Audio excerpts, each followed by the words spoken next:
पति पत्नी आपस में बातचीत कर रहे थे। तभी पत्नी अपने पति से पूछती है कि अभी तक बाबू नहीं आया, यानी कि अभी तक बेटा नहीं आया, जो काम पर गया हुआ था, शाम को उसको वापस आना था। तभी नजर पड़ती है पोती पर। पोती से पूछा जाता है कि बेटा जाकर के अपनी मम्मी से पूछ करके आओ कि तुम्हारे पापा अभी तक क्यों नहीं आए हैं। वो बेटी जाती है अपने माँ के पास और माँ के पास जाने के बाद उनसे पूछती है कि मम्मी मम्मी अभी तक पापा क्यों नहीं आए। दादी और दादू पूछ रहे हैं। जैसे ही ये बात पूछती है वो, तो वो कहती है कि तुम परेशान मत हो, मैं उन्हें फ़ोन करके पूछ लेती हूँ कि वो कहाँ तक पहुँचे हैं। अब पत्नी ने फ़ोन लगाया तो फ़ोन की घंटी तो पूरी जा रही थी, लेकिन फ़ोन उठ नहीं रहा था। कुछ देर के बाद वो फिर इंतज़ार करती है। हो सकता है कि गाड़ी उगड़ी चला रहे हो, इसीलिए फ़ोन नहीं उठा रहे हो।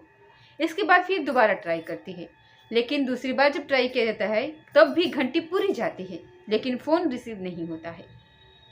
आखिरकार घर वाले थोड़े परेशान होने लगते हैं और देखते ही देखते कब पूरी रात निकल जाती है। इंतज़ार करते करते घर वालों के सब्र का बांध भी धीरे धीरे टूटता जा रहा था।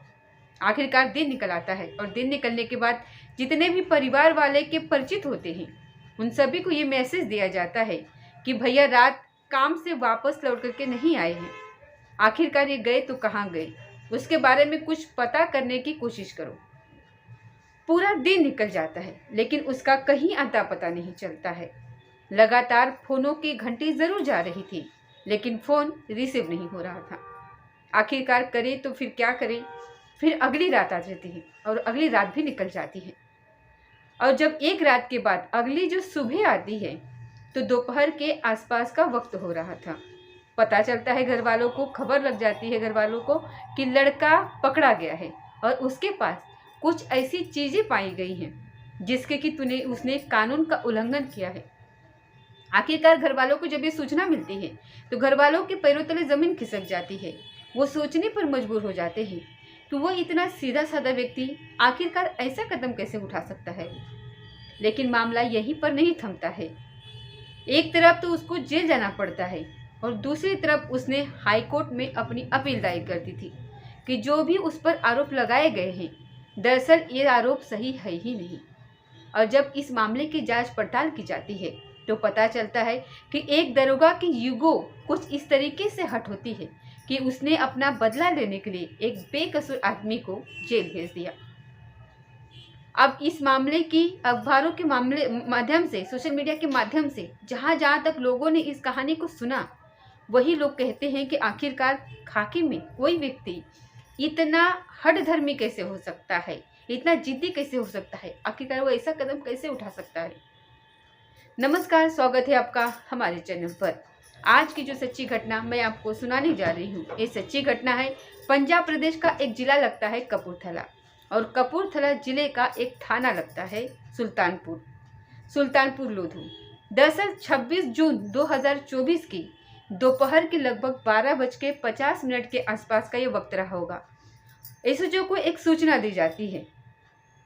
यहाँ एक रास्ता है जो कच्चा रास्ता है और इस कच्चे रास्ते पर जैसे ही पुलिस की नज़र उस व्यक्ति पर पड़ती है और पुलिस को व्यक्ति देखता है तो वो अपनी कार को लगातार भगाने की कोशिश कर रहा था। पुलिस ने उसका पीछा करने की कोशिश की और पीछा करते करते पता चला कि उसकी जो कार थी वो धान के खेत में जाकर के फंस जाती है। इसी बीच में पुलिस मौके पर पहुंचती है तो पुलिस को देखते ही उसके पास कुछ पॉलीथीन के अंदर कोई सामान था। उसने वो सामान को छुपाने यानी कि उसको फेंकने की कोशिश करी। पुलिस की उस पर नज़र पड़ जाती है। पुलिस पूछती है कि तुमने क्या छुपाया, क्या फेंका, ज़रा दिखाओ तो सही। अब जब पुलिस ने लगातार उससे सख्ती से पूछताछ की तो उसने फिर बता दिया कि इसके पॉलीथीन में कुछ गोलियां वगैरह रखी थी। दरअसल वो नशीली गोलियां होती हैं। अब उनकी जब गिनती की जाती है तो 525 के आसपास वो गोलियां पाई जाती हैं। इस हिसाब को देखते हुए पुलिस ने उस व्यक्ति के खिलाफ एनडीपीएस अधिनियम की धारा 42 के तहत एफआईआर दर्ज कर ली। साथ ही उसकी कार में कोई ऐसी आपत्तिजनक सामान तो नहीं है, इसके हिसाब से उसको एक नोटिस जारी किया गया। एनडीपीएस एक्ट की धारा 50 का एक नोटिस उसको दिया गया और उसकी कार की तलाशी ली जाती है। और जब कार की तलाशी ली जाती है तो उसके खिलाफ जो गोलियां पाई जाती हैं तो उसके हिसाब से उसके विरुद्ध मुकदमा दर्ज किया जाता है। पुलिस ने उससे पूछताछ की, ये कहाँ से लाए, कहाँ उपयोग होता है, क्यों आए, तुम्हारे पास इसका कोई रसीद वगैरह है डॉक्टर की या फिर नहीं है। इस तरीके की जब बात पूछी जाती है तो वो कोई जानकारी नहीं दे पाता। फिर आखिरकार पुलिस ने पूछताछ करने के बाद उसको जेल भेज दिया। जब वो जेल जा रहा था तो बार बार गिड़गिड़ा रहा था, रो रहा था, बिलख रहा था और कह रहा था कि साहब मैंने ऐसा कुछ भी नहीं किया है, मुझे बेवजह फंसाया जा रहा है यहाँ पर। वो बार बार इसी तरीके की बात कर रहा था, लेकिन उसकी बात कोई सुनने वाला नहीं था। अब परिवार वालों तक एक बात पहुँच जाती है तो परिवार वालों की भी हालत यहाँ पर ख़राब हो जाती है कि उनका बेटा आखिरकार ऐसा कैसे कर सकता है। इसी बीच में एक तरफ तो वो जेल में होता है और दूसरी तरफ वो हाई कोर्ट में अपील करता है। ये बताया जाता है कि साहब मुझे तो बेवजह फंसाया गया है। लगभग 2 महीने 15 दिन के आसपास वो सलाखों के पीछे रहता है।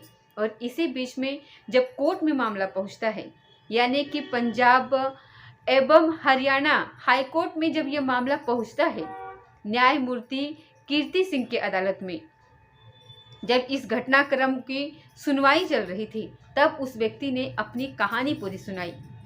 वो कहता है कि उसने एक कोर्स किया हुआ है पौधा संरक्षण कीटनाशक एक प्रबंधक का, और साथ ही प्रोफेशनल विश्वविद्यालय से उसने एक डिप्लोमा भी किया हुआ है। उसका काम है कि खेती बाड़ी में किस तरीके का कोई किसानों को कोई दिक्कत तो नहीं है, इस तरीके की वो जांच पड़ताल करता है। और ऐसी ही जांच पड़ताल कर करके वो 24 जून 2024 के शाम लगभग 5:30 या 6 बजे के आसपास वो वक्त रहा होगा, वो अपनी घर की तरफ आ रहा था। एकदम खुश था, इंतज़ार कर रहा था, जैसे कि हर कोई जब ड्यूटी से वापस अपने घर आता है तो बहुत सारी चीज़ें होती हैं कि घर जाएगा, खाना खाएगा, बच्चों से बात करेगा, अपने माता पिता से बात करेगा, बीवी से बात करेगा। इसी तरीके से वो गुनगुनाता हुआ, गीत सुनता हुआ अपने घर की तरफ आ रहा था। लेकिन इसी बीच में जिस रास्ते पर वो चल रहा होता है वो कच्चा रास्ता होता है। उस कच्चे रास्ते पर वो रास्ता ऐसा था कि अगर कोई गाड़ी सामने से आती है तो बचाना बहुत मुश्किल हो जाता है। यदि पीछे से कोई गाड़ी आती है और ओवरटेक करने की कोशिश करती है तब भी उसे रास्ता देना बहुत मुश्किल हो जाता था। यदि वो रास्ता देने की कोशिश भी करे तो शायद गाड़ी या तो उसकी खाई में गिर सकती है या फिर दूसरे वाले व्यक्ति की गाड़ी खाई में गिर सकती है। लेकिन इसी बीच में वो डरता डरता तो उस रास्ते से जा ही रहा था। 5:30-6 बजे के आसपास का वो वक्त रहा होगा। इसी बीच में पीछे से एक वाहन आता है और वो थोड़ा तेज रफ्तार में होता है। उसको ऐसा लग रहा था कि जैसे बस किसी तकलीफ से ये उसको साइड दे और उसके बाद वो निकल जाए। अब साइड देने का तो मतलब ही नहीं बनता क्योंकि रास्ता ही इतना तंग था। इसी बीच में पीछे से लगातार वो जो व्यक्ति होता है वो हॉर्न बजा रहा होता है, और जब हॉर्न बजाता है तो अगले वाला व्यक्ति थोड़ा सा प्रेशर में आ जाता है, मानसिक तनाव में आ जाता है, क्योंकि अब रास्ता दे तो कहाँ से दे, उसको बहुत ज़्यादा जल्दी हो रही है। अब इसी जल्दी में वो परेशान हो जाता है। तो उसके बाद फिर इंतज़ार कर रहा था कि कहीं ऐसा कोई रास्ता जो थोड़ा चौड़ा हो जाएगा, उसके बाद उसको वो रास्ता दे देगा और वो निकल जाएगा। लेकिन उसको पीछे वाले को सब्र ही नहीं हो रहा था। वो लगातार हॉर्न पर हॉर्न बजाता जा रहा था और उसकी मानसिक स्थिति को और तनावपूर्ण कर रहा था। वो समझ नहीं पा रहा था कि जो आगे गाड़ी चला रहा है कि करी तो करी क्या करूं। 36 साल का वो व्यक्ति जब आगे चल रहा होता है तो उसे एक थोड़ा सा चौड़ा रास्ता दिखाई देता है, जो रास्ता चौड़ा सा हो जाता है। अपनी कार को जब वो उधर लगाने की कोशिश उसने की, इसी बीच में वो जो पीछे गाड़ी होती है वो आगे आकर के खड़ी हो जाती है। लेकिन इसी बीच में उसकी गाड़ी जैसे ही आगे आकर के खड़ी हो जाती है तो उसका डिसबैलेंस बिगड़ जाता है और आखिरकार जो गाड़ी जिसका डर था वो गाड़ी जाकर के उस धान के खेत में जाकर के उसके पिछले वाले जो पहिए होते हैं उसमें जाकर के फंस जाते हैं। लेकिन इसी बीच में उसमें उससे कुछ कहासुनी हो जाती है, उसको डांटा जाता है, फटकारा जाता है। वो डांटने वाला फटकारने वाला कोई और नहीं होता, पंजाब पुलिस का एक दरोगा होता है। दरोगा ने उसे खूब झाड़ा, जो कह सकता था वो कहा उसने। उसको पकड़ने के बाद 24 जून 2024 के शाम लगभग 6 या 6:30 बजे के आसपास का वक्त था उसको थाने लेकर के आते हैं और थाने लाने के बाद उसका जो मोबाइल नंबर होता है, मोबाइल को अलग रख दिया जाता है। इस बीच में घर वाले के फ़ोन आने लगते हैं, घंटी लगातार बजने लगती है। वो गिड़गिड़ाता है, रोता है कि साहब मेरे माता पिता, मेरी बेटी है, मेरी पत्नी है, वो लोग परेशान हो रहे होंगे, मुझे एक बार उन लोगों से बात करने दीजिए। लेकिन दरोगा को न जाने क्या हो चुका था, उसने बात करने का कोई मौका ही नहीं दिया। लगातार घंटी पर घंटी जा रही थी। उधर माँ बाप बेइंतहा परेशान हो रहे थे, बेटी परेशान हो रही थी, पत्नी परेशान हो रही थी। इधर ये भी व्यक्ति बैठा हुआ परेशान हो रहा था। उसकी पूरी रात गुजर जाती है। 24 की रात 25 का दिन आता है और 25 का दिन भी पूरा ऐसे ही गुजर जाता है। 25 की पूरी रात भी आती है और 25 की पूरी रात भी गुजर जाती है। फिर 26 तारीख यानी कि 26 जून की वो रात आती है और 26 तारीख का जो दिन आता है तो पता चलता है कि उसके खिलाफ एक एफआईआर दर्ज हो चुकी है और उसमें लगभग 500 कुछ गोलियां दिखाई गई हैं और उसको वहां पर जेल भेज दिया गया है। फिर वो खूब रोता है, गिड़ाता है और कहता है कि साहब ऐसा मत करो, उससे भूल हो गई है, वो रास्ता इतना तंग था कि मैं क्या करूं। लेकिन पुलिस थी कि उसको जेल भेज देती है। वो जेल जब चला जाता है, जमानत के लिए आवेदन करता है। संभवतः बताया जाता है कि बिचली अदालत से उसको मतलब जमानत नहीं मिलती, इसलिए वो हाई कोर्ट में अपील करता है।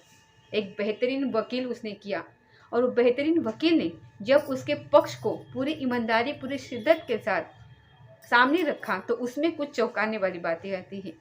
इसी बीच में कोर्ट भी ये आदेश करता है कि इस मामले की जो जांच पड़ताल होनी चाहिए वो डीआईजी स्तर के अधिकारी से होनी चाहिए। मामला क्योंकि दरोगा से जुड़ा हुआ था, इसीलिए जब डीआईजी स्तर की अधिकारी जांच पड़ताल करेंगे तो जाहिर सी बात है कुछ अलग तरीके के मामले यहाँ पर सामने आएंगे।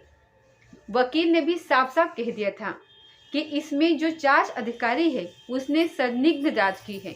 लेकिन इस बीच में बड़ी दिलचस्प बात सामने आती है कि एसएसटी टीम की जब रिपोर्ट आती है उस रिपोर्ट से ये पता चलता है कि जो गोलियां होती हैं, जो गोलियां उसके पास मिली थी, उन गोलियों का जो नाम होता है वो पैरासीटामोल होता है।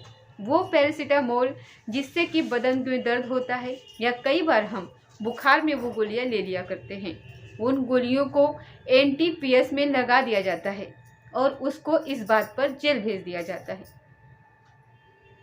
लेकिन पुलिस ने जब डीआईजी स्तर पर एक सीडीआर यानी कि कॉल डेटा रिकॉर्ड भी निकलाया जाता है, ये देखने के लिए क्या वाकई में पुलिस उसका पीछा कर रही थी या फिर कोई कहानी बनाई गई है। जब इसकी रिपोर्ट निकाली जाती है, क्योंकि वो जो लड़का होता है वो 24 तारीख की कहानी सुनाता है और पुलिस ने अपनी एफआईआर में कहानी सुनाई थी वो 26 तारीख की होती है। कॉल डेटा रिकॉर्ड से ये भी यहाँ पर साबित हो जाता है कि जब उसको गिरफ्तार किया जा रहा था, जब पुलिस ने ये कहानी सुनाई थी कि इस तरीके से यहाँ पर एक व्यक्ति है जो कार लेके भाग रहा है, पुलिस उसका पीछा कर रही है, उस वक्त वो सलाखों के पीछे होता है, यानी कि वो अवैध रूप से हिरासत में ले लिया गया था। और जबकि वो 2 दिन तक ऐसे ही रहता है और उसने जो कहानी सुनाई थी उसने कहा कि 24 की शाम का यह वाकया है। वाकया वैसा जरूर था, लेकिन पुलिस ने अपने तरीके से उस कहानी को गढ़ा। तो कहानी गढ़ने के बाद फिर जो जज साहिबा होती हैं, जज साहिबा को बड़ा ही आश्चर्य होता है कि आखिरकार कोई दरोगा ऐसा कैसे कर सकता है। ना केवल इस व्यक्ति के मौलिक अधिकारों का यहाँ पर हनन हुआ था, बल्कि सत्ता का यहाँ पर दुरुपयोग भी हुआ था। अब हिसाब को देखते हुए उस व्यक्ति को बाइज्जत बरी कर दिया जाता है।